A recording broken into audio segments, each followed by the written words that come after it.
నమస్కారం గురుగారు.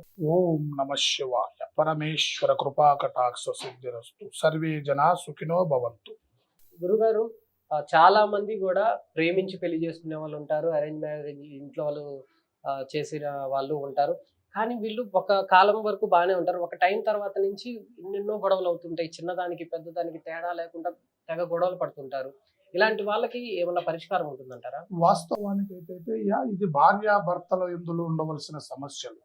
భార్యాభర్తలందు అనుకూలమైన స్థితి చేసుకున్న కళ్యాణ బలములో కొంతమంది ఒక సంవత్సరం 6 నెలలు, 3 నెలలు, 4 ఒక సంవత్సరం 2 ఏళ్ల వరకు చాలా ప్రేమగా అన్యోన్యంగా ఉంటారు.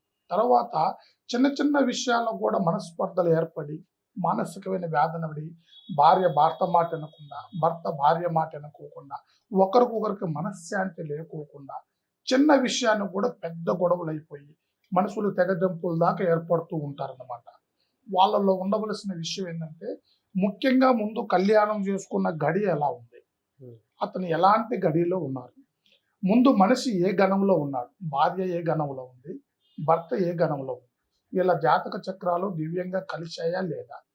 రెండోది, వాళ్ళ జీవిత చక్రంలో నడవడి జరుగుతున్నా కొద్దీ వాళ్ళ జీవిత సమస్యలు ఎలాగ నడుస్తున్నాయి, వాళ్ళకి మనశ్శాంతి ఎందుకు కోల్పోయారు, ఏ విషయంలో ఇబ్బంది పడుతూ ఉన్నారు, మధ్యలో ఎవరన్నా అడ్డంకు పెట్టారా, ఎవరి నుంచి ఏదైనా సమస్య జరుగుతుందా, భార్య తప్పి పక్కకి వెళ్ళిపోయిందా, లేదా భర్త తప్పి పక్కకి వెళ్ళాడా, వీళ్ళల్లో ఎందువల్ల డిస్టర్బెన్స్ జరుగుతుందా అనేది కూడా మనం అంజనం ద్వారా తెలుసుకోవచ్చు. వాళ్ళలో ఉండవలసిన లోతుపాతులు మనం గమనించవచ్చు. ముఖ్యంగా ఎవరిదైతే ఏదైతే విధానం అయితే ఉంటుందో వాళ్ళను మనం సరిచేయచ్చు.